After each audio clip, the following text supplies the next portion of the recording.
કારણ કે દરેકની ઈચ્છા પ્રમાણે જો દુનિયા ચલાવવાની હોય તો દરેકે કાયદા પોતાના જુદા બનાવવા પડે, અને દરેકના કાયદા જુદા હોય તો દુનિયા ચાલે. કોઈ કે હું લેફ્ટ સાઈડ ડ્રાઇવિંગ કરીશ, તો હું શું કરવા માનું તો રાઈટ સાઈડ કરીશ, તો ટ્રાફિક ચાલી ન શકે. ક્યાંક કોઈએ કોઈ કાયદા, કોઈ એક સનાતન નિયમને ફોલો કરવું પડે. અને એટલા માટે ભગવાને આ માનવ જાતિને ઉત્તમ રીતે જીવવા માટે ધર્મશાસ્ત્રોમાં નિયમો આપ્યા છે. ધર્મ એટલે રૂકાવટ નહીં, ધર્મ એટલે વ્યવસ્થા. અને વ્યવસ્થામાં રહીને જ્યારે જીવીએ છે ત્યારે કેવલ આપણા સુખનો વિચાર નથી થતો, એ બીજાના સુખનો વિચાર પણ થાય છે. દરેકને જીવવા માટેની તકો શાસ્ત્રો આપે છે, ધર્મ આપે છે.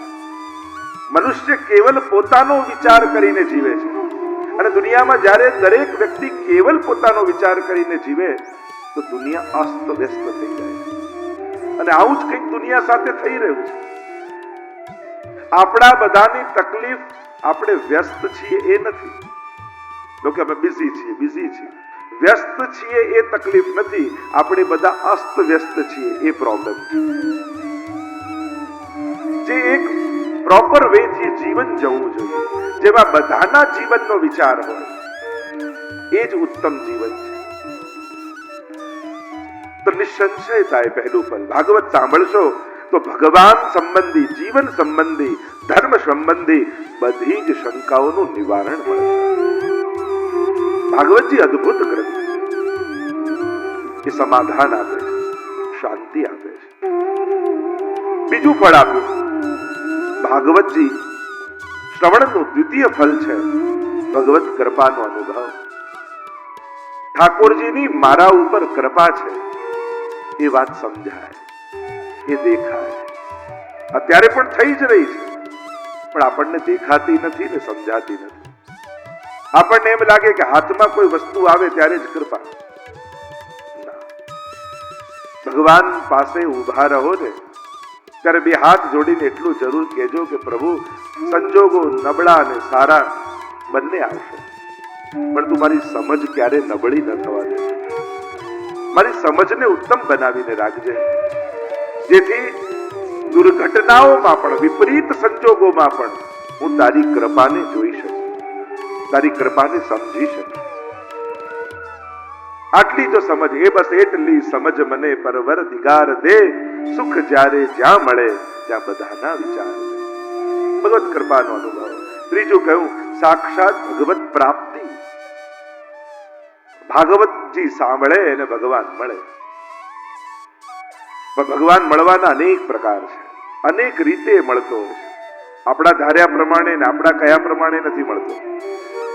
એને એની રીતે મળવું ગમે છે, અને યોગ્ય સમયે મળે છે.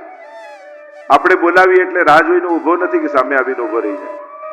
અને ઘણાને તો એમ જ હોય, દેખાય તો જ પરમાત્મા, દેખાય નહીં તો ભગવાન નહીં.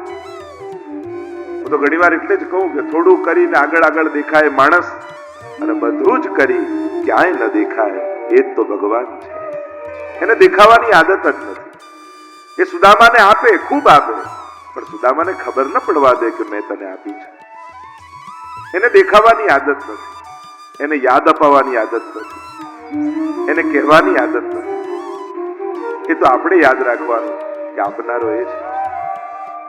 ભગવત પ્રાપ્તિ થાય ભાવ રૂપે, પ્રેમ રૂપે, આનંદ રૂપે. ભગવાન અનેક રૂપે મળે છે. પ્રેમ હરિ કો રૂપ હૈ, જો હરિ પ્રેમ સ્વરૂપ, એક હોય દ્વય યો લસે, જો સૂરજ અરુધુ. આ બધા જ સમાનાર્થી શબ્દો છે. એને કૃષ્ણ કહો, એને આનંદ કહો, એને રસ કહો, એને પ્રેમ કહો, આ બધા જ સમાનાર્થી રૂપે વપરાય શાસ્ત્રોમાં. અને એટલા માટે એ આનંદ રૂપ છે. એટલે તો નંદ ઘેર આનંદ ભયો એમ કહીએ. કાલે જો ને સચ્ચિદાનંદ રૂપા, એ આનંદ રૂપ. નંદ ઘેર આનંદ ભયો, કારણ કે વેદમાં બ્રહ્મનું સ્વરૂપ જ કહ્યું, આનંદ માત્ર કરપાદ મુખો દરાદી. જે સર્વાંગ આનંદમય છે એ જ પરમાત્માનું સ્વરૂપ છે. અને એટલે જ નંદ ઘેર આનંદ ભયો કહીએ. પણ કયા નામે? તો કે જય કનૈયાલાલ, કૃષ્ણના નામે થયો છે એ જ આનંદ. અનેક રૂપે મળે. ચોથું કહ્યું ભગવાન કૃપા કરે ભાગવતજી સાંભળવાથી. અભયત્વ આવે, નિર્ભયતા આવે. અનેક ભયોથી ગ્રસિત જીવ કેટલા ભયો એને લાગેલા છે. અને સૌથી મોટો ભય શાસ્ત્રોમાં એમ કહે ને કે મૃત્યુનો ભય માણસને છે. તો વિચાર કરો, જેણે મૃત્યુનો અનુભવ ક્યારે ન કર્યો હોય એ વસ્તુની બીક એને કેમ લાગે? તમે આગમાં દાઝ્યા હો તો તમને અગ્નિથી બીક લાગે કે આપણે બળ્યા. નાના બાળકને બીક ના હોય, કારણ કે ક્યારે દાઝ્યો ના હોય એટલે આપણે એને પકડવો પડે. પણ એકવાર દાઝી જાય પછી બીક લાગે ને. એટલે કે અનુભવ કર્યો હોય તો જ માણસમાં એ પ્રકારની ભાવના પેદા થાય. મૃત્યુથી માણસ કેમ ડરે છે? અનુભવ તો કર્યો તો કે ના, અનેક જન્મોથી એ મૃત્યુનો અનુભવ કરતો આવ્યો છે. એ જ પ્રમાણ છે કે એને મૃત્યુનો ડર લાગે છે. જો એને ક્યારે મૃત્યુનો અનુભવ ન કર્યો હોત તો મૃત્યુનો ભય એને ન હોત. બાળક અગ્નિથી દાઝે નહીં તો એને અગ્નિની બીક ન લાગે. એકવાર દાઝે તો ડરી જાય, દૂર રહે. એમ માણસ પુનરપી જનનમ પુનરપી મરણમ પુનરપી જનની જઠરે શયનમ, અનેક જન્મ જન્માંતરથી જન્મ મૃત્યુના ચક્કરમાં ફરતો ફરતો માણસ આજે આવ્યો છે. અને એટલા માટે અનેક વાર મૃત્યુની પીડાનો અનુભવ એને કર્યો છે. એટલે મૃત્યુથી એ ડરે છે, એને ભય છે. ભાગવતજી એવી દિવ્ય ગાથા છે કે મૃત્યુના ભયથી મુક્ત કરી દે છે. मरने से सब जग डरे, मेरे मन आनंद और मरने ही ते पाइए पूर्ण परमानंद. મૃત્યુને મહોત્સવ બનાવનારી આ કથા ભાગવતી કથા છે. મૃત્યુને મારી શકાતું નથી, મરણને મારી ન શકાય, મૃત્યુને મારી ન શકાય. મૃત્યુને કેવલ સુધારી શકાય. મૃત્યુથી કોઈ બચી શક્યું નથી, પણ જેણે મૃત્યુને સુધારવાની કોશિશ કરી છે એ તરી ગયા છે, અમર થઈ ગયા છે. અને એટલા માટે મૃત્યુથી ડરો નહીં. ભગવાન ગીતાજીમાં તો બહુ સહજ રીતે મૃત્યુને બતાવે. વાસાંસ જીર્ણાની યથા વિહાય નવાની ગૃહણાતિ નરોપરાય. જેમ જૂના કપડા પહેરીને માણસ નવા કપડા પહેરી લે, બસ આ જ મૃત્યુ છે. જેમ ઝાડમાંથી ખરેલા પત્તાઓ ફરી ઉગે, બસ આ જ મૃત્યુ. નવા જીવનની શરૂઆત એ જ મૃત્યુ છે. એમ આપણું દેહરૂપી કપડું ઘણાનું 10 વર્ષનું, ઘણાનું 50 વર્ષનું, ઘણાનું 60, ઘણાનું 80 વર્ષનું. આ જૂનું થયેલું કપડું કાઢી શરીર રૂપી અને નવું કપડું પહેરીએ, એ જ જન્મ મરણની ઘટમાળ છે. અભયત્વનું દાન ભાગવતજી કરે છે. જેણે ભાગવતજીની કથા સાંભળી છે એને મૃત્યુનો ભય રહેતો નથી. એના માટે મૃત્યુ પણ પ્રભુના મિલનની ઘડી હોય છે. કારણ કે આ દેહ છૂટશે તો આ જીવાત્મા પરમાત્માની પ્રાપ્તિ કરશે. પણ ઘણી વાર તકલીફ શું થાય, માણસ મૃત્યુને સુધારવાની ચિંતામાં જીવન સુધારવાનું ભૂલી જાય છે. મારું મરણ સુધરે એ ચિંતામાં જીવન સુધારવાનું ભૂલી જાય.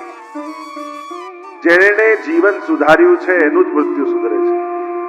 કોઈ એમ વિચાર કરે કે છેલ્લી ઘડીએ ભગવાનનું નામ લઈ લઈશું. આ શાસ્ત્રોમાં કહ્યું અંત સમય પણ ભગવાનનું જે નામ લે ભગવત પ્રાપ્તિ કરે, પણ છેલ્લે ઘડીએ ભગવાન યાદ આવવા બહુ અઘરા છે. એમને સ્મરણ નથી થતું. આખી જિંદગી જેની પ્રેક્ટિસ કરી હોય ને એ જ યાદ આવે. આખું જીવન જે કાર્ય કર્યું હોય એનું સ્મરણ થાય. પાંચમું ફળ કયું? ભગવત પ્રેમ. ભાગવત સાંભળવાથી ભગવાનમાં પ્રેમ જાગે છે. મુક્તિ સરળ છે, પુણ્ય સરળ છે, પણ ભગવત પ્રેમની પ્રાપ્તિ બહુ જ દુર્લભ છે. જેના પર પ્રભુની કૃપા હોય. ભાગવતજી ભગવત પ્રેમ આપનારો ગ્રંથ છે. ભાગવત સાંભળશો, મારો તો અનુભવ છે. ઘણા દુનિયાભરમાં એવા લોકો જોયા ભગવાનમાં ન માનતા હોય એવા લોકો પણ ભાગવત સાંભળીને પરમ ભક્ત બની જાય છે. ભગવાન પ્રત્યેનો પ્રેમ જાગૃત થઈ જાય છે. એવી આ દિવ્ય ગાથા. આવો પ્રવેશ કરી મહાત્માની કથામાં. સનત કુમારો સત્સંગ માટે એકત્રિત થયા હતા અને નારદજીને જતા જોયા. ઉતાવળે નારદજી જઈ રહ્યા છે. સનત કુમારોએ જોયું કે જેના મુખમાં ચિંતન હોવું જોઈએ એના મુખમાં ચિંતા છે. નારદજીને પૂછ્યું, આપ ચિંતાતુર કેમ છો? અને ત્યારે નારદજીએ પોતાની વ્યથા અને કથા કહેતા કહ્યું, અહમ તો પૃથ્વી યાતો યાત્વા સર્વોત્તમામિતિ. આ પૃથ્વીને સર્વોત્તમ જાણી હું યાત્રા કરવા માટે આવ્યો. કારણ કે આ પૃથ્વીમાં ભક્તિ કરવાની ને ભગવાન મેળવવાની જેટલી સુવિધાઓ છે એટલી બીજા કોઈ લોકમાં નથી. આ માનવ દેહમાં ભક્તિ કરવાની જે સુવિધાઓ છે એ બીજા કોઈ દેહમાં નથી. એટલે તો કહ્યું, બડે ભાગ માનુષ તન પાવા. આ માનવ દેહ દુર્લભ છે. કારણ કે અન્ય કોઈ દેહમાં, આજે તમે પશુ પંખીઓના પણ બધા દેહ જુઓ, એ લોકોની આંખો છે, એ લોકો પણ જુએ છે, પણ માણસ પાસે એવી આંખો છે કે આ આંખોથી ભગવાનને જોઈ જન્મ મરણના ચક્કરમાંથી છૂટી શકે. એ લોકો પાસે પણ જીભ છે, એ લોકો બોલી શકે છે, પોપટ પણ રામ નામ બોલે, પણ એ રામના કાન સુધી પહોંચતું નથી. માણસ રામ બોલે ને તો છેક રામ સાંભળે, એવી જીભ માણસ પાસે. પ્રાણીઓ પાસે પણ કાન છે, એ લોકો સાંભળે છે, પણ માણસ પાસે એવા કાન છે કે આ કર્ણથી કથા સાંભળી એ જન્મ મરણના ચક્કરમાંથી છૂટી શકે. એટલે કે માણસની એક એક ઇન્દ્રિયો એના મુક્તિના સાધન છે, એના મુક્તિના દ્વાર છે. આ વિષયો માટેના બંધન નથી, આ ભક્તિ કરવાના સાધનો છે. સાધારણ વ્યક્તિ ઇન્દ્રિયોને વિષય ભોગના સાધન માને છે, અને ભક્ત એને ભક્તિ કરવાના સાધન માને છે. કે ભગવાને ઇન્દ્રિયો આપી છે એની ભક્તિ કરવા માટે, ભગવાનનો અનુભવ કરવા માટે. અને એટલા માટે આ માનવ દેહ દુર્લભ છે. કહ્યું, હું યાત્રા કરવા માટે આવ્યો. જો આપણે ત્યાં 3 સ્થાન કયા, તીર્થ, ક્ષેત્ર અને ધામ. જ્યાં જલ અને સ્થળ બંનેનું મહત્વ હોય એને તીર્થ કહેવાય. જ્યાં ભૂમિનું મહત્વ હોય, સ્થળનું મહત્વ, એને ક્ષેત્ર કહેવાય. અને જ્યાં પ્રગટ રૂપે પરમાત્મા સદા માટે બિરાજતા હોય એને ધામ કહેવાય. આ બધા જ સ્થાનોમાં નારદજી પરિભ્રમણ કર્યું. કહેવા લાગ્યા, બધે જ હું ગયો તીર્થોમાં, પણ ક્યાંય મને શાંતિ ન દેખાય. કલિયુગનો પ્રભાવ ચારે બાજુ દેખાય.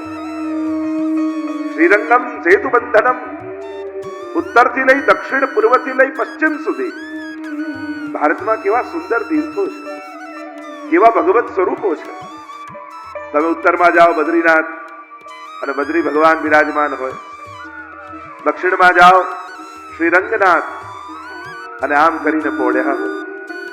પૂર્વમાં જાઓ દ્વારિકાધીશ ચતુર્ભુજ રૂપે બિરાજતા હોય પશ્ચિમમાં, અને પૂર્વમાં જગન્નાથ ભગવાન બિરાજતા હોય. આ દિવ્ય સ્વરૂપો, આ દિવ્ય ભગવત ધામો, આ 4 ધામો આપણે ત્યાં છે. ઉત્તરમાં બદ્રીનાથ, પૂર્વમાં જગન્નાથ, પશ્ચિમમાં દ્વારિકાનાથ અને દક્ષિણમાં શ્રીરંગનાથ. ઘણી વાર લોકો રામેશ્વર સમજતા હોય, પણ રામેશ્વર તો મહાદેવજીનું ધામ છે. એ રીતે 4 મહાદેવજીના ધામ છે. ઉપર જેમ કેદારનાથ, અને આ રીતે સોમનાથ, અને આ રીતે 4 મહાદેવજીના, અને 4 નારાયણના, વિષ્ણુના.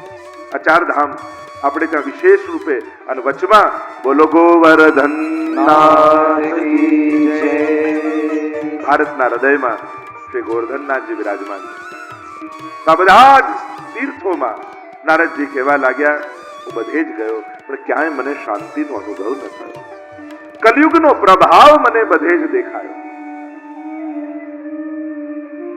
અને તીર્થ ક્ષેત્રમાં વધારે પ્રભાવ દેખાયો, ક્યાંય શાંતિનો અનુભવ ન થયો. શું જોયું નારદજીએ? નારદજી બોલ્યા, સત્યમ નાસ્તિ તપઃ શૌચમ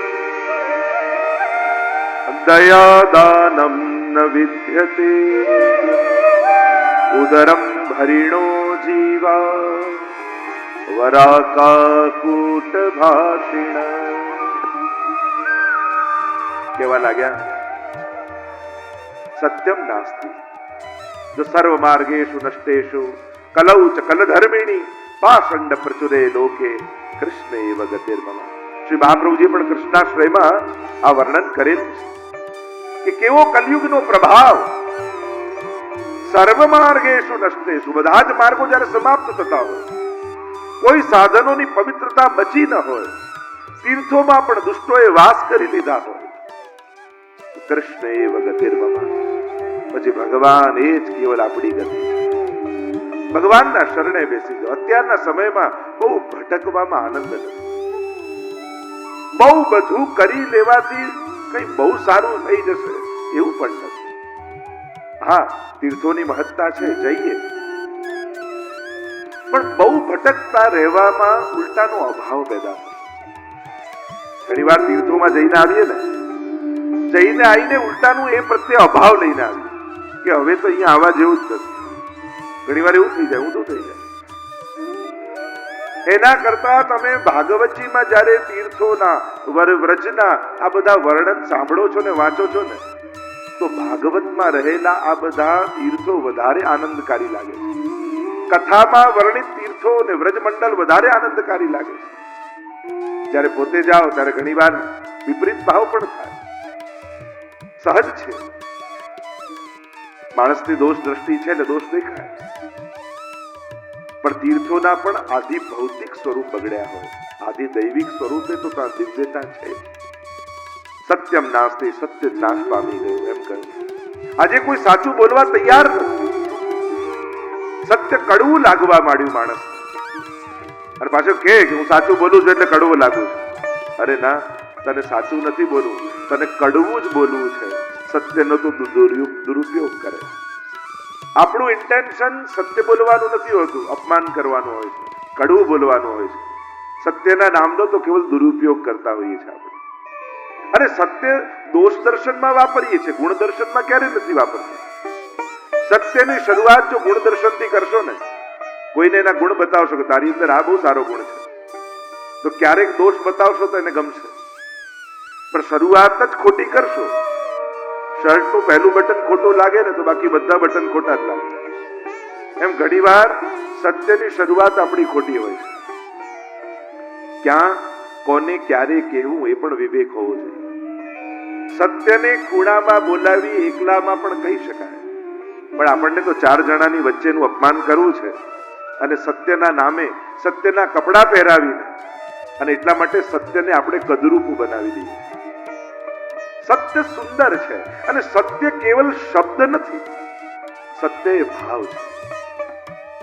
કદાચ શબ્દોમાં અસત્ય હોય, પણ જો સત્યનો ભાવ હોય તો બોલાયેલા અસત્ય શબ્દો પણ સત્યનું રૂપ લઈ લેતા હોય. તમારી અંદર હૃદયમાં સત્યનો ભાવ હતો, એના કલ્યાણની ભાવના હતી, એના પ્રેમની ભાવના હતી, એના ઉત્થાનની ભાવના હતી. ના, મનમાં જ રાગ દ્વેષ હતો, કેવલ શબ્દોમાં સત્ય હતું એટલે કડવું રહ્યું. જો કલ્યાણની ભાવના, સત્યમ બધા કયું છે, તમ પ્રિયમ પ્રિયા એમ કહ્યું છે, પ્રિય બોલો. એટલે તો વાણીનું તપ બતાવ્યું ગીતાજીમાં ભગવાને. અનુદ્વેગ કરમ વાક્યમ સત્ય પ્રિય હિતમ ચયત સ્વાધ્યાયા વ્યસનમ ચૈવ વાંગમયમ તપ ઉચ્યતે. વાણીનું તપ બતાવ્યું, પ્રિય બોલું, સત્યમ નાસ્તિ તપ, તપ જતું રહ્યું. અને અત્યારનું તપ શું, જંગલમાં બેસીને ઝાડ નીચે બેસવા અને ફોરેસ્ટ ડિપાર્ટમેન્ટ વાળા બેસવાય દેવાના છે. હવે તો તમે ઈચ્છો ને કે જંગલમાં જવું તો ત્યાંય તમને કોઈ રહેવા દે એમ નથી. અને એટલા માટે જંગલમાં જઈને ઘર બાંધવું એના કરતા ઘરમાં રહીને વનની જેમ રહેવું સારું. આપણે બધા વનમાં કોશિશ કરીએ કે ચલો ત્યાં જઈને, ઉલટાનું એ જંગલોને કાપી નાખીએ છીએ ત્યાં રહેવાના બાદ. અને એટલા માટે તપ શું છે? ભગવાને તમને જે સંજોગો અને પરિસ્થિતિ આપી છે એને ભગવાનનો પ્રસાદ માની સંતોષથી પરિવારમાં રહેવું, એ જ અત્યારનું તપ છે. જીવ બાળીને કેટલું જીવવાનું? ભગવાને જે આપ્યું છે. કારણ કે સંન્યાસીઓ તપ કરતા હોય એવું નથી, આ ગ્રહસ્થીઓ તો કેટલું તપ કરે. રોજ પોતાની ઈચ્છાઓને મારીને મા બાપ બાળકોની ખુશી માટે, પરિવારની ખુશી માટે કેટલું ઘસાતા હોય. હું તો કહું છું, સંન્યાસી કરતા પણ સંસારીનું તપ મોટું છે. તમે આ ગ્રહસ્થાશ્રમને નાનું ન સમજો, એને હીન ભાવથી ન જુઓ. ધન્ય ગ્રહસ્થાશ્રમો, ધન્ય કહ્યું છે ગ્રહસ્થાશ્રમ. ઘણી વાર લોકોને એમ થાય કે આ ધંધો કરવો, પરિવાર કરવો, બાળકોને મોટા કરવા, ધન ભેગું કરવું, ઘર બાંધવું, જાણે અમે પાપ જ ન કરતા હોય. અરે આ પાપ નથી. ગ્રહસ્થાશ્રમીના આ ધર્મો છે.